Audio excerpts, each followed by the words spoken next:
and no posting, no nothing, no sharing, no anything.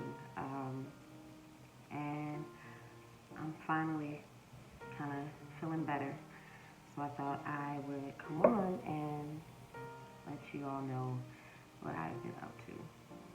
Um, I speak very openly about my depression and my anxiety.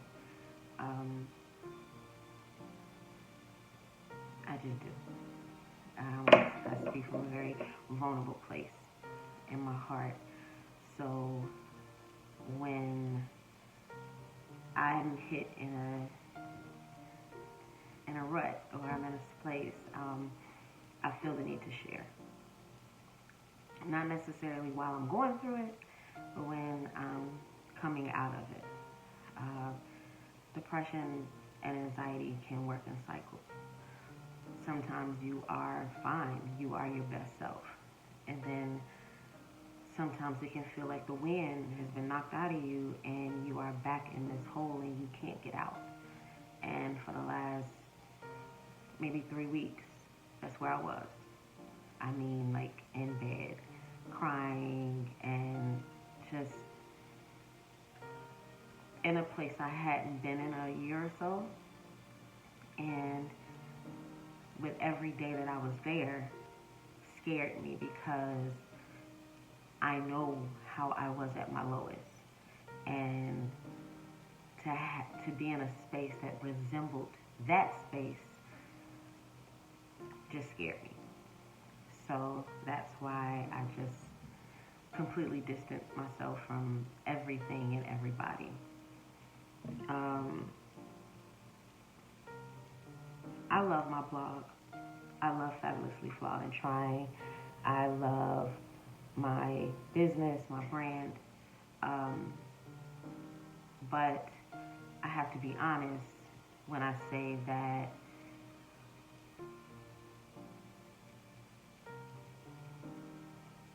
I wish that I had took my time. Um, I'm trying so hard to document and be open as I grow and unlearn some really unhealthy behavior while also helping others. And I'm still in the beginning of my journey. And it can get overwhelming. Very overwhelming because I'm not necessarily trying to please anyone, but I speak so open about certain subjects that people forget that I'm not 100% yet, that I'm still growing and I'm still maneuvering through trauma. I get the, oh, well, you good now, but I'm not always good. And I'm not always asked either. So I just found myself in just an overwhelming state of emotions and not really knowing what to do with them because I should have took my time.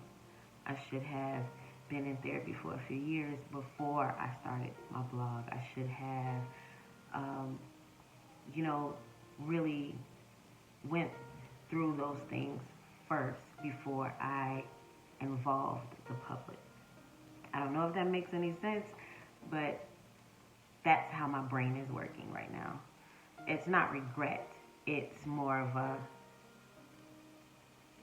wish I took a little more time. So because I am so transparent, I have to tell you guys that that's what I'm dealing with.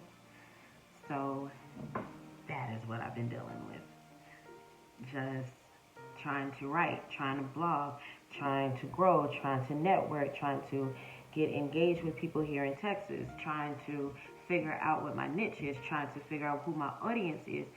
It literally was drowning me.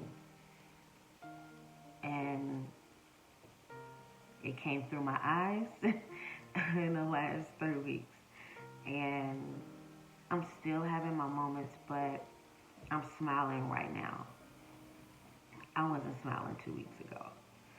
So I have spoken to my therapist online, and she was a breath of fresh air, as always. And I'm in the process of looking for a therapist here in Texas so I can speak to them in person, because I am a very personal person, and I just like to see who I'm talking to. So doing that, trying to take a step back and figure out how I want to execute my brand, um, and help the people that I intend to help, while also go to school and be a mom and be a wife. Sounds crazy, but it's like I like the chaos, but I wasn't being open when the chaos was overwhelming. And I feel like as moms and as wives and as women and shit, as humans, we don't do that. It's life. You do what you have to do. But when you don't talk about when that chaos and when those days and those moments are overwhelming you, that's when bad behavior and bad decision making comes into play. That's when the drinking is overwhelming, the smoking, the abusive behavior, the seclusion. All of those things step in because you're not acknowledging when it's just you need a pause.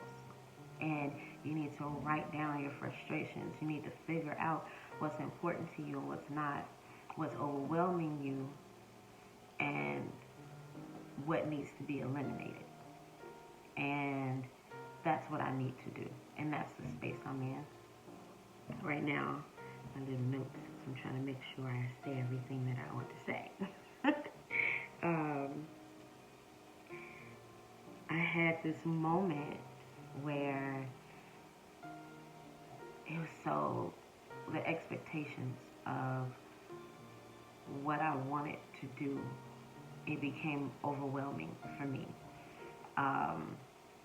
You know, oh, you haven't written anything. Oh, no, don't quit because we need you, or we love what you're talking about. Like, all of those, that became, whereas it felt so not about me anymore and about others.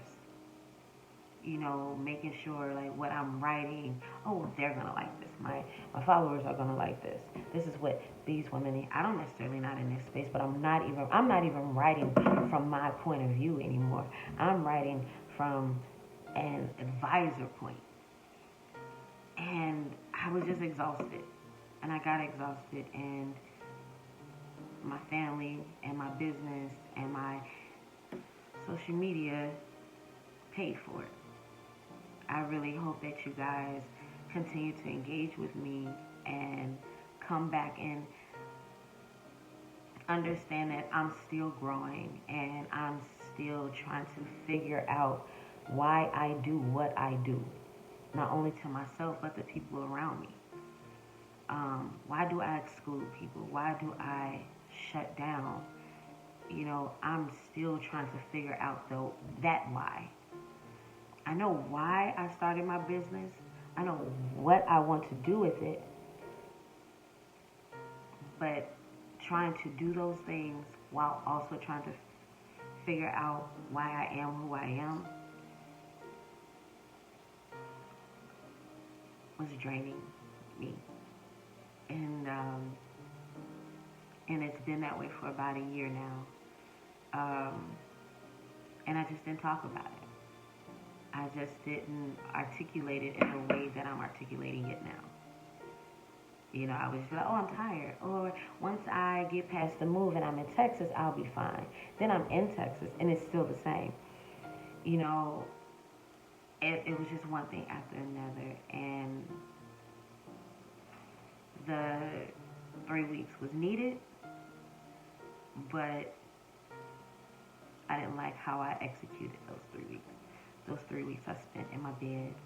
I spent in my bed crying and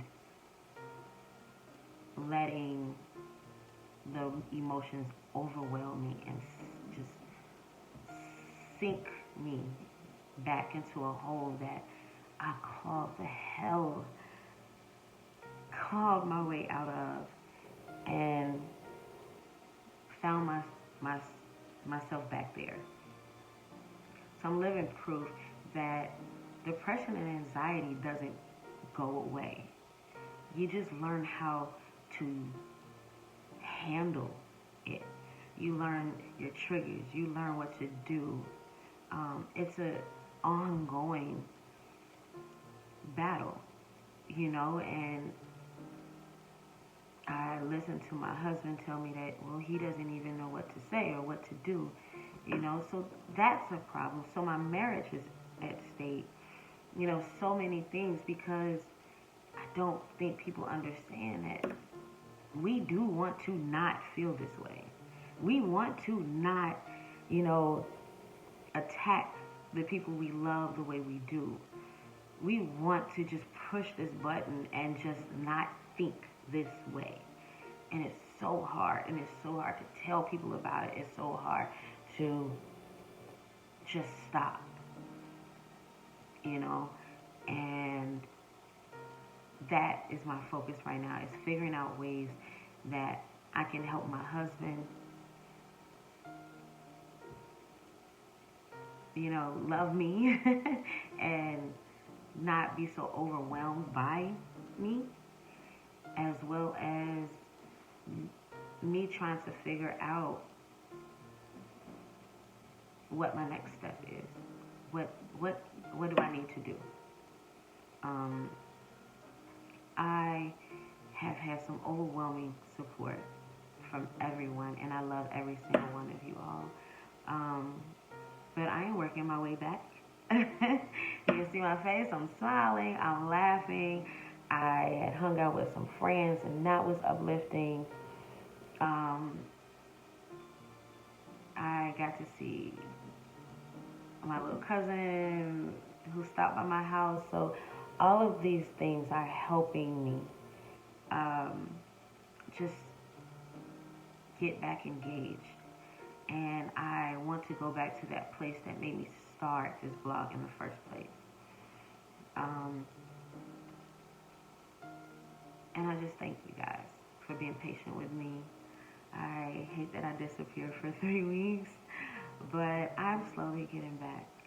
And for you all that did message me and did check on me, my heart is huge with appreciation for you guys. I'm not going anywhere. I just have to figure out a healthy way to execute my dreams, and not give myself this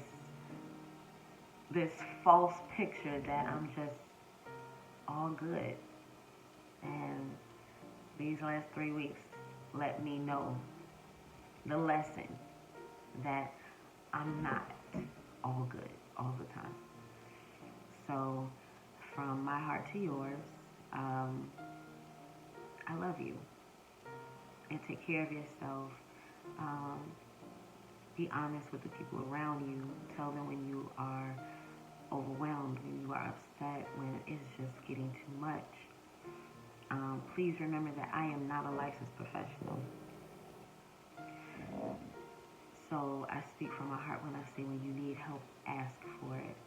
If it's overwhelming, you feel like you want to hurt yourself or whatever the case may be, it is professionals out there that can help you. The best decision that you could ever do for yourself and your family is to get the help that you need. So I really do hope that you do that. Okay? I'm back. So love and light to everybody. And remember, as I always say, be blessed and be a blessing.